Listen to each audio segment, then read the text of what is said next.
Good morning, good evening, good afternoon. Happy New Year. It's Brian White, reporting live from my corner of the ecosystem. Welcoming y'all to another episode of Civilized Leisure. Um, Happy New Year again. Took some time off. Took the first part of January off and kind of just regroup, decompress, de-stress. Had a lot going on and really wanted to take some time and gather myself because, with everything has been happening, I wanted to be in the best space to sit down and present my thoughts to the world. I also took some time for family. And, I always mention I have a full-time job, so I've been working too, you know. But yeah, so 3 weeks into the year and it's already been a crazy year. I'm going to start off by saying rest in peace to Keith Porter Jr., Renee Good, and Alex Brady, as well as every life that we've lost at the hands of ICE over the last 13 months. Um, yeah, it's a sad state of affairs that we're in right now, and just seeing how this is all playing out, it's just crazy to me to watch. I made a post on my socials earlier yesterday that said if Trump was doing what he is doing here anywhere else in the world, he would be labeled a dictator, and the U.S. government would be finding ways to intervene. But because it's him that's happening here and he has the power, he controls the narrative. And there's been such a great job done of dehumanizing people as well as presenting legality in a way where morality doesn't matter. So pretty much people see what's going on because it's legal to do. They don't question the morality of it. It's kind of like slavery, segregation, internment camps, Indian normal schools, that type thing, you know? And it's wild to me because I'm seeing all this play out and I'm seeing all the different emotions and different thought pieces. And, you know, the only place I land in all of this is humanity. All of these people's humanity. I always say humanity is non-negotiable, but I'm beginning to understand why that is so hard for people to grasp. Because we've all been conditioned to see humanity in a certain way, to not recognize humanity that doesn't make sense to us or humanity that doesn't look like us, right? And I'm just genuinely at a loss for words. Like, to be perfectly honest, as it says right now, this is the third time I've sat and recorded an episode about everything that's going on. For one reason or another, technical difficulties or just me not being able to properly convey my thoughts the way I wanted to. I've been sitting with a lot. I've been sitting with a lot, and excuse me, I've been sitting with a lot, and yeah, it's wild when you see how it's playing out. I want to give my heart and my applause and my prayers and everything I have to the people in Minneapolis, Minnesota, because through all of this, they're showing what it is that I want people to see and what I talk about what we need. They're rallying around each other. They are a community. They are organized down there. They are looking out for each other the best they can. They have an understanding that this is bigger than the situation that triggered it. This is bigger than immigration. It's bigger than that. They recognize each other's humanity and they're fighting for each other's humanity. And I say this as it's crazy what's happening and how the response is to it, right? Like, I'm going to attack this from multiple points and hopefully I can tie it on in. But you have us in the Black diaspora, and I'll hold space and grace for this because I understand the frustration. And you continually been in a place where you're trying to tell people what is going on because it's happening to you. But people, they either turn a complete blind eye to it or they don't give it the energy that you're giving it because it's not happening to them. And then that puts you in a place where you get tired of fighting. You get tired of fighting. I get it. Like one of my favorite songs by Mos Def, Yasin Bey, when he says, sometimes I don't want to be a soldier. Sometimes I just want to be a man. Sometimes I just want a quiet life. Me and my baby, me and my ladies. Sometimes I don't want to get into no war. Sometimes I just want to be a man. And I feel that. I can resonate with that. Because the fascism that y'all are seeing right now has been the entire Black existence on this country, on this land, in this country. From the moment we got here until now. So I get the frustration of, I'm tired. I'm tired of doing this. We've been trying to tell y'all. Now y'all are finding out. Don't ask us. I get that. You get tired of fighting while nobody else is fighting. You get tired of people sending you to the front lines and they're not right behind you and right beside you. So you take a step back and you let them fight that battle. I get that. I also understand it is a very human reaction that you cannot identify with something until it is happening to you. Some people need to recognize that for some it's too little too late. And for those of us, we're just happy you're finally waking up. So we can proceed. We can move on from there and do what we need to do to get things right.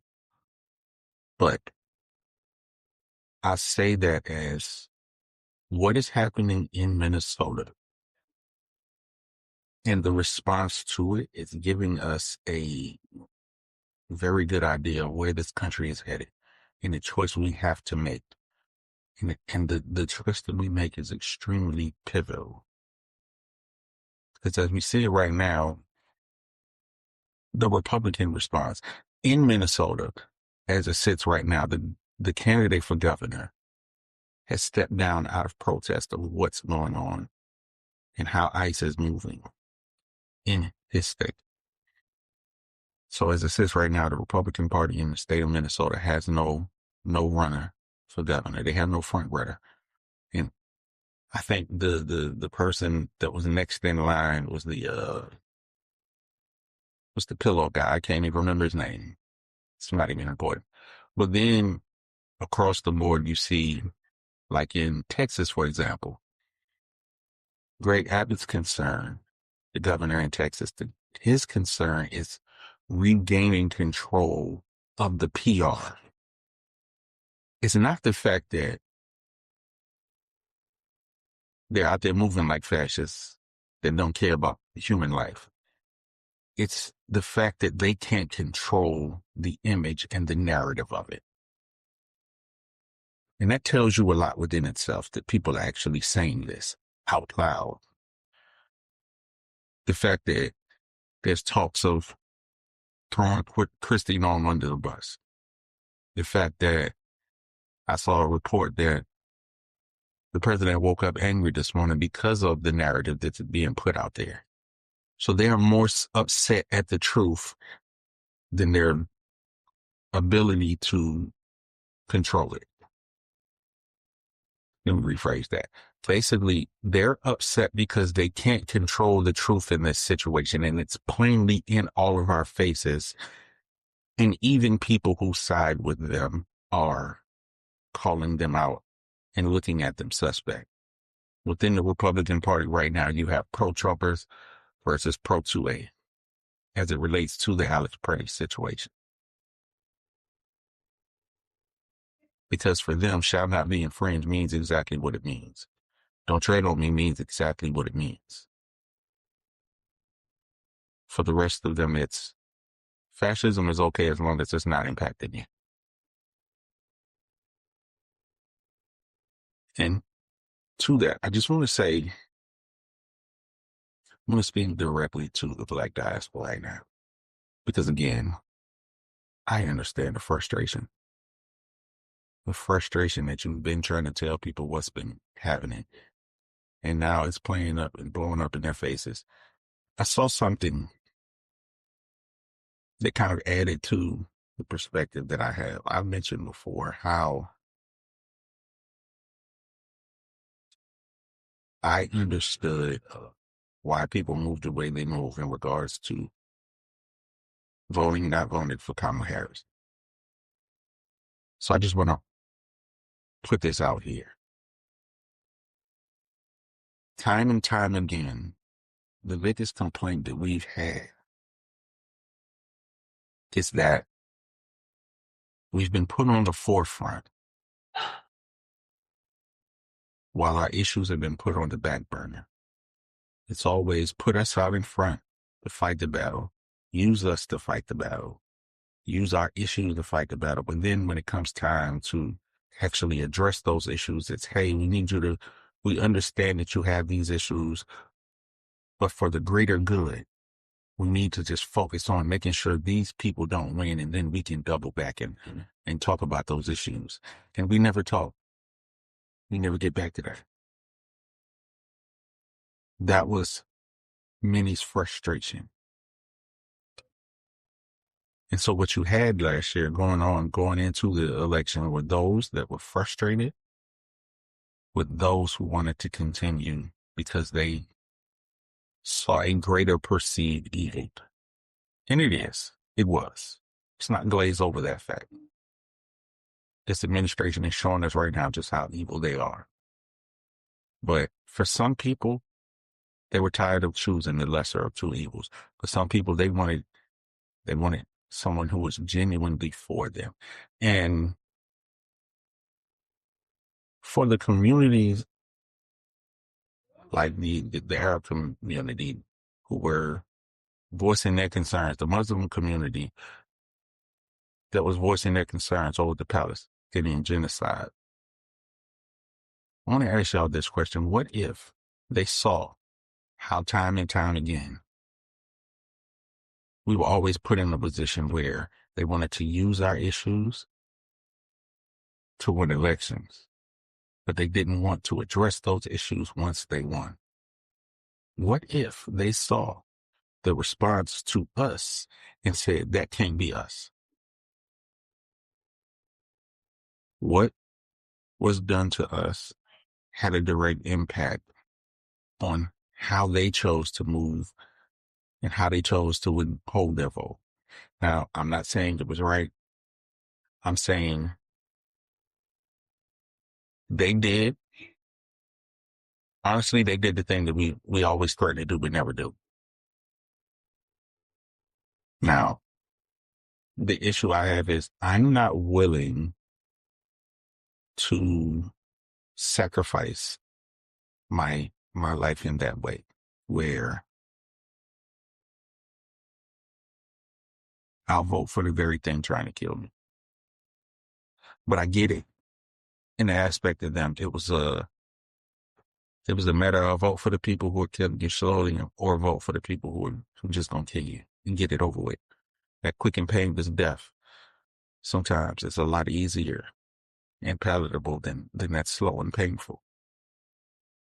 And I feel like that's kind of the position they were in. And we didn't really, we understood that, but the same thing that has been done to us time after time after time, we want it done to them. And the fact that I just saw something the other day. I don't know if it was her book tour or if it was just one of her little sit downs, but Angela Rye was moderating. And the question was asked about kind of precluding to what she could have done differently. And Kamala Harris admitted that they could have they could have done more. She could have spoken out more. She could have been more clearer on her stance. There were things they could have done that they didn't do and they should have done. And two of the peoples who had issue with her point, that's what they wanted to see from her. So I'm kind of in a space right now where if she can understand that and not hold a grudge, why are y'all still holding a grudge? Why are y'all still trying to blame them for what's going on right now? Because it's pretty much victim shaming in my eyes. Now that's just my opinion. And I know everybody's not going to agree with that, but that's just kind of where I'm at with it. Like they saw what was going on with us and they saw the non-committal from the people who were supposed to be protecting them, and they made a decision. Was it an emotional decision? Yes. Did that emotional decision have consequences? Yes. But I am the type of person, I am not going to ask them why I made the decision. I'm going to question the person that made them make that decision. What could you have done differently? And Kamala outright said what she could have done differently, what they should have done differently. So my thing is, now that we have that off the table, what do we do now? Because what I'm seeing right now is a lot of people who are holding on to their anger and their frustration and using that as a reason to deny people's humanity. I see people attacking the idea of Black Panthers standing up to ICE when we have our own issues. I need y'all to do y'all history. Research is important. Reading is important, especially in a time like now. Because if you had, you would know what Huey's stance was, what Bobby's stance was, what Chairman Fred Hampton's stance was. The original Rainbow Coalition was the Black Panther Party, the Young Lords, who were Puerto Rican, and the White Patriots, who were white Southern anti-fascists. And then you had the Brain Berets who were connected out in California. They're Mexican Americans.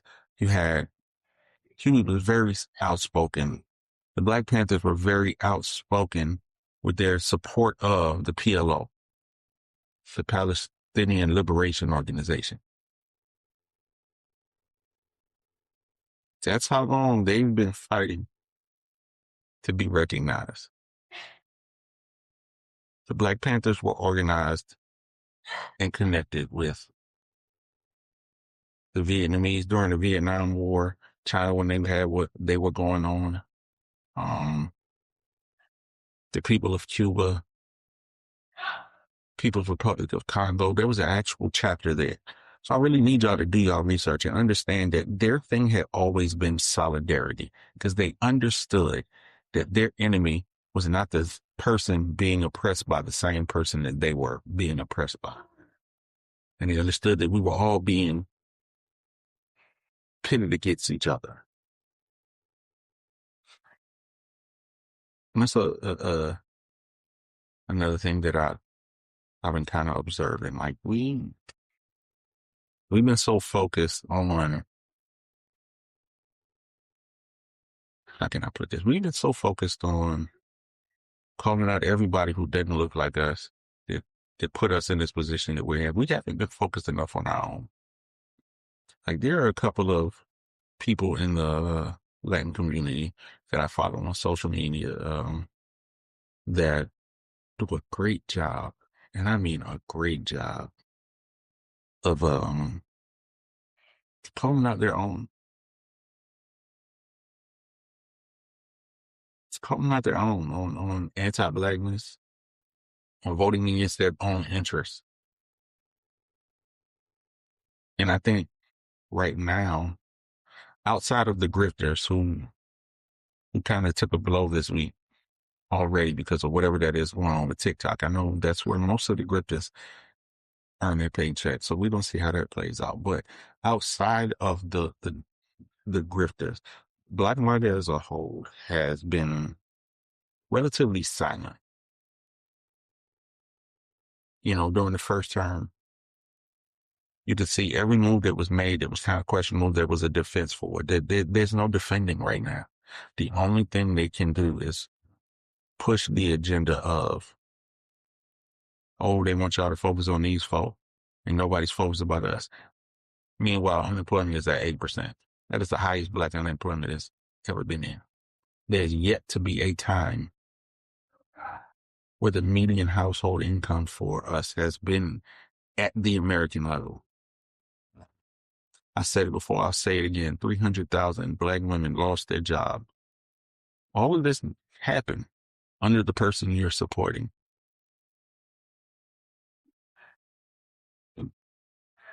Where's the energy?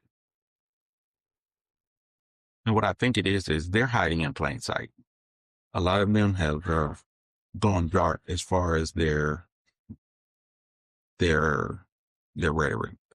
I mean, they're still out there. Like I said, the grifters are still out there, but the die-hard people who support it, I think what they're doing, like I said, is hiding in plain sight. They are able to hide in the crowd of people who are looking at Latins for Trump or looking at the Muslim community that voted against their own interests. And they're able to mix in with that and focus on that to keep the focus off them. But I feel like that's who we need to be focused on. It's Latins for Trump is low hanging fruit. Black Market is who we should be picking. Black conservatives are who we should be picking at. Anyone that was so gung ho about not any person that's I don't want to say the wrong thing. I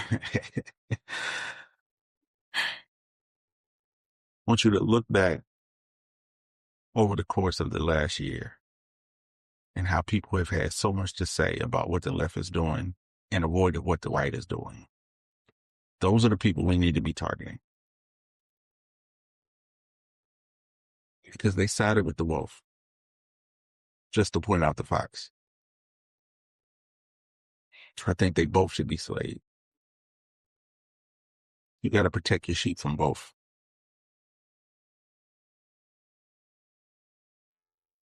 A villain is a villain. Regardless if he comes as a friend or if he comes directly as an enemy. A villain is a villain.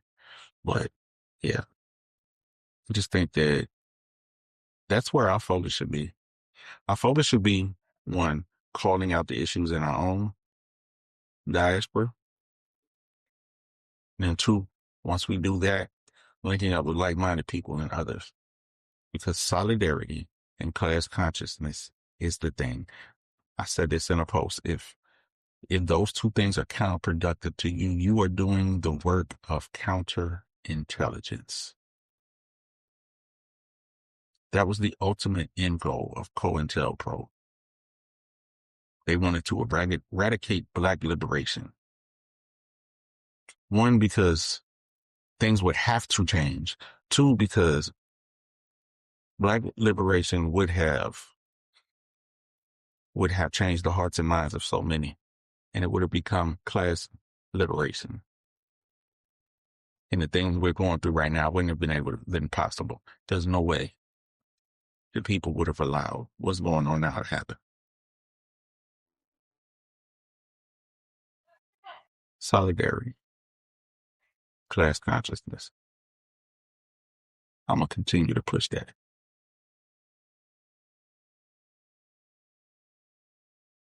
Because right now, we have this whole idea of America first and a black diaspora kind of, it's weird to me. It's weird to me in the sense that we'll question everything and anyone. But meanwhile, a guy like Tariq Nasheed can just put out hidden colors and do nothing and just have y'all thinking that your blackness is the only blackness that matters. Nobody else's blackness matters. That makes you no different than the oppressors that you claim to be trying to liberate from.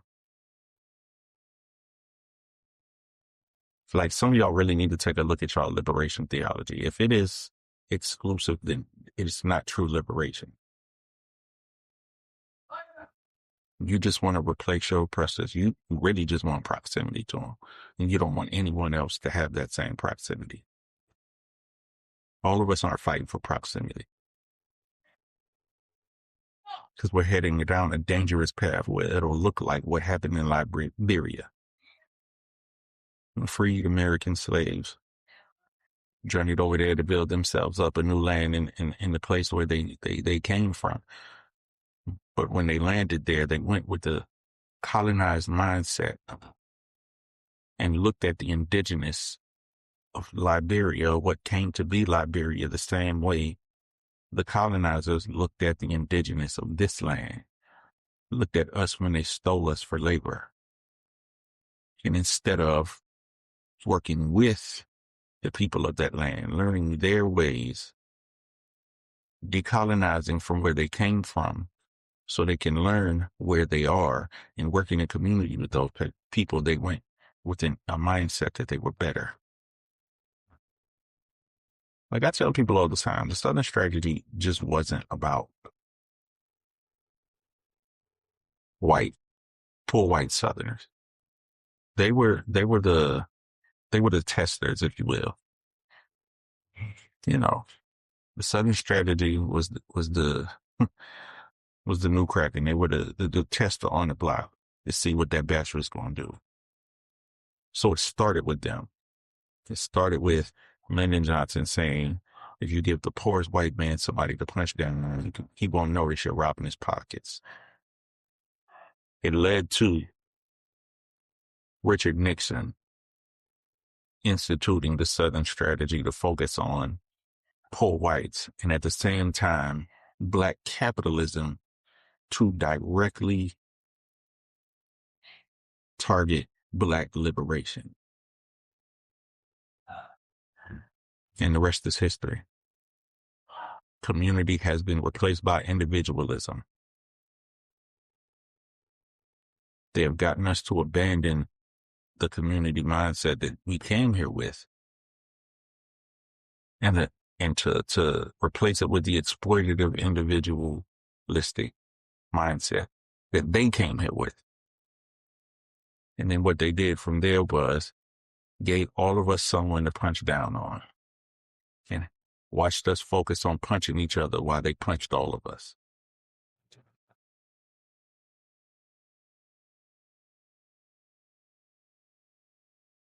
Anyone who's ever tried to wake us up from this reality, look what has happened to them. That should tell you something in itself. The thing they don't want is the thing that we need. So that's kind of where I'm at with it.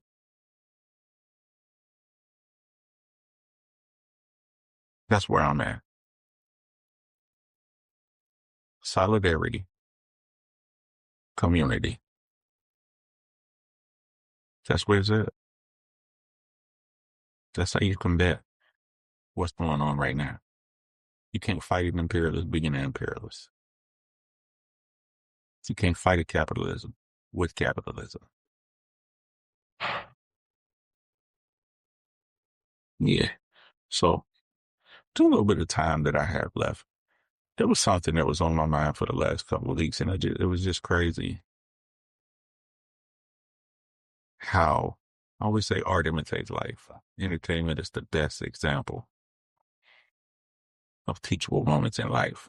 So, a couple of weeks ago, I saw Vic Schaefer. He's the head coach of the University of Texas women's basketball team. They're in the SEC conference. That's probably the toughest conference to play in college, women's college basketball right now. And he had just lost to LSU. Mind you, he had already beat South Carolina early in the season. South Carolina being one of probably the best team in the country, one of anyway. So after that loss, he took it upon himself in his press conference with his players right there to complain about his perceived bias in scheduling and how he felt like they were handed a tougher schedule. And it made me laugh because they all play the same schedule. They all play the same teams because once again, it's conference play. And for him to say that on the loss, he's not saying that when he wins. He was only saying that when he loses. So I just found it funny because one, it was LSU. And I remember a few years prior to that, Kim Mulkey, the coach at LSU, she kind of had it wasn't the same complaint, but it was along the lines of, she was saying it was harder for her how you supposed to compete with a team full of all-stars. And she was talking in reference to Dawn Staley and Dawn Staley's recruiting, because a part of her recruiting strategy, how she gets her team to buy in is like, you can be a star anyway, but if you want to learn the game, if you want to develop, if you want to be a champion, this is where you come. She makes it known.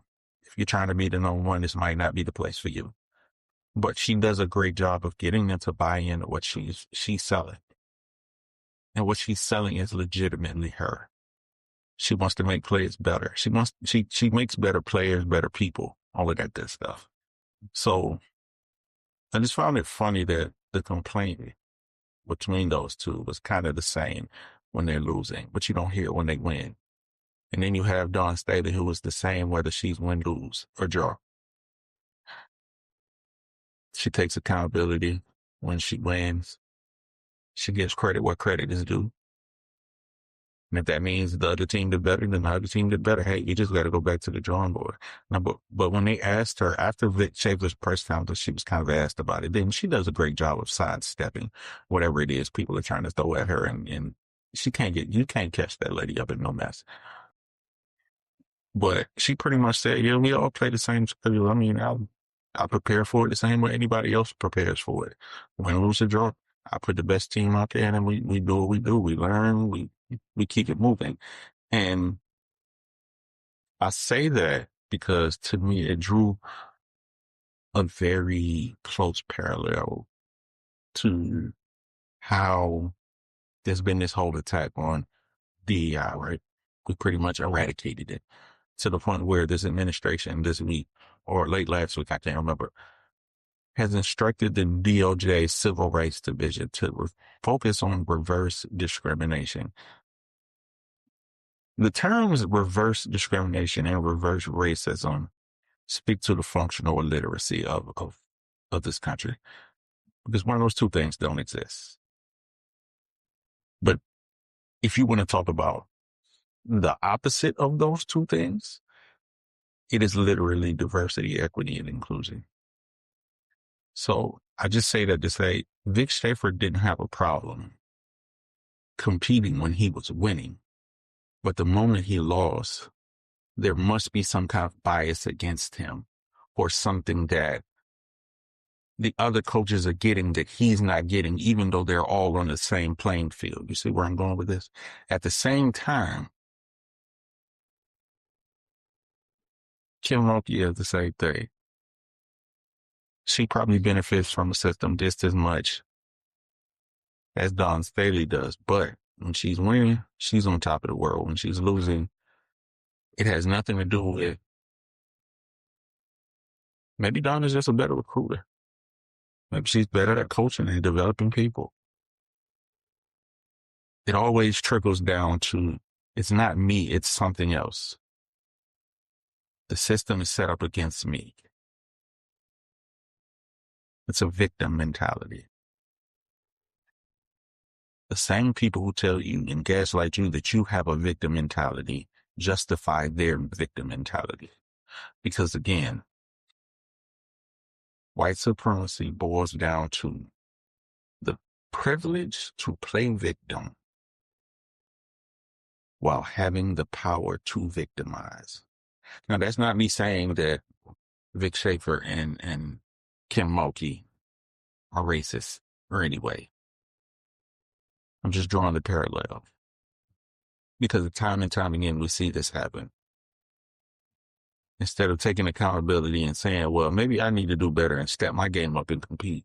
The thought is it's got to be something, because I know I'm good at what I'm doing. It's got to be something else. It's not me. It's not anything I need to change. It's the system. It's these people are set up to do better than me. When actuality, we're all on the same playing field. And that meritocracy you said doesn't exist actually does exist. You just don't want to come to terms with the fact that maybe you're just not better. Maybe you need to step your game up.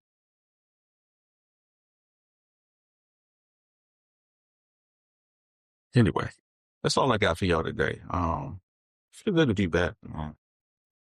It's like I said, I was decompressing, I was de-stressing. I was trying to prepare for where I'm trying to take this. So as always, I do appreciate, everyone who takes the time to tune in. I love y'all for that. Appreciate y'all just letting him in, get his thoughts off, whether you agree with him or not. So, my name is Brian T. White. This is Civilized Leader Podcast. I will see y'all next week. Love y'all.